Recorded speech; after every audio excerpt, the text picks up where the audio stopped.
Dewan Keamanan Perserikatan Bangsa-Bangsa memutuskan untuk mendukung rencana gencatan Israel Hamas yang diusulkan Amerika.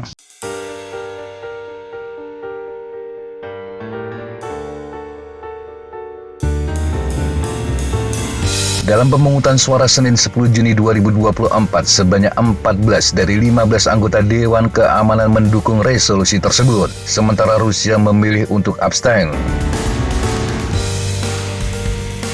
Resolusi itu menyatakan secara jelas bahwa Israel telah menerima usulan gencatan senjata dan mendesak Hamas untuk menyetujuinya juga.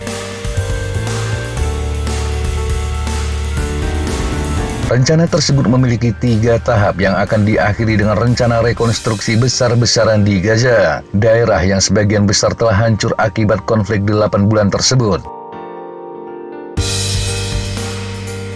Tahap pertama dari rencana itu menyangkut pertukaran sandera tahanan serta gencatan senjata jangka pendek. Fase kedua mencakup penghentian permusuhan secara permanen serta penarikan penuh pasukan Israel dari Gaza. Sedangkan tahap ketiga berfokus pada pandangan jangka panjang daerah kantong tersebut.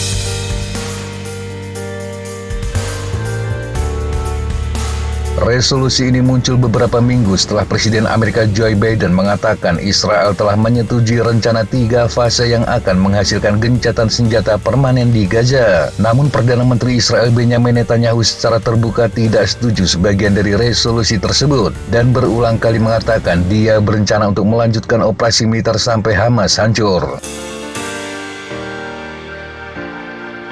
Usulan gencatan senjata oleh Amerika merupakan pembalikan sikap yang jelas dari negara tersebut. Washington sebelumnya telah memblokir beberapa resolusi gencatan senjata, termasuk dengan menggunakan hak vetonya sebanyak 3 kali.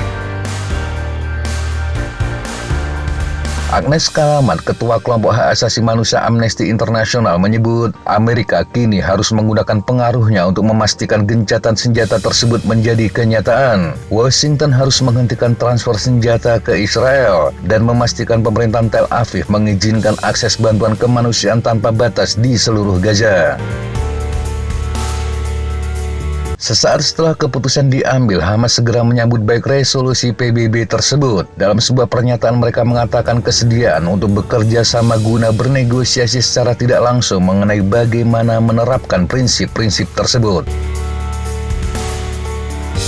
Amerika jelas memberikan tekanan keras ke Israel. Bagaimanapun Tel Aviv tidak akan senang dengan keputusan ini. Mantan Direktur Kementerian Luar Negeri Israel, Alon Lial, mengatakan pemerintah Israel tidak akan senang mendengarkan hasil pemungutan suara di Dewan Keamanan PBB. Dan dia berpikir pemerintah Israel terkejut dengan hasil ini. Terlebih menurut Lial ada keyakinan sebelumnya Rusia akan memveto resolusi yang diusulkan Amerika.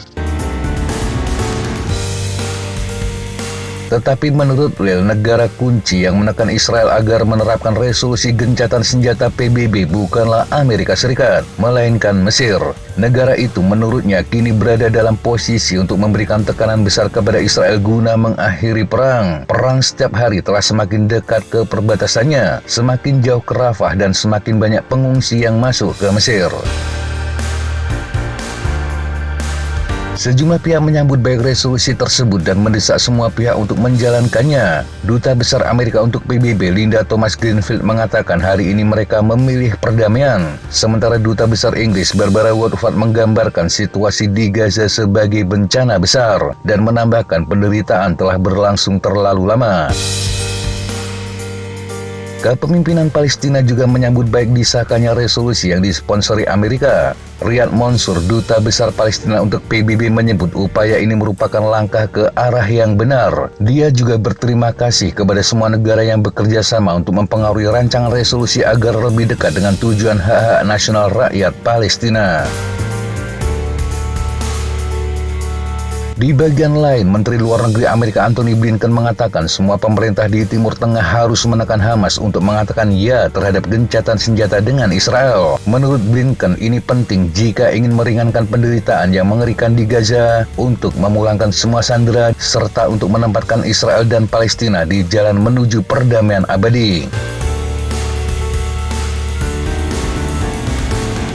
Meski demikian, perundingan gencatan senjata masih akan terjal. Terlebih ada ketidakbulatan di pemerintahan Israel. Hal ini ditunjukkan dengan keluarnya Benny Gantz dari pemerintahan darurat.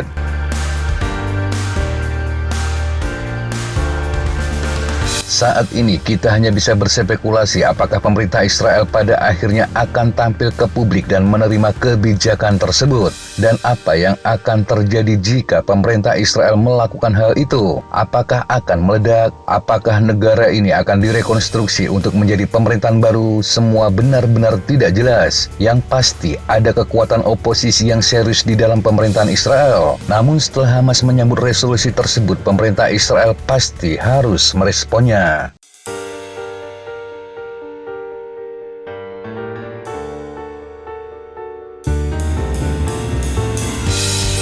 Demikian sahabat Jatapa informasi yang bisa kita sampaikan untuk kesempatan kali ini. Sampai jumpa di kesempatan yang berbeda. Tetap semangat dan jaga kesehatan. Salam Fight Like a Falcon.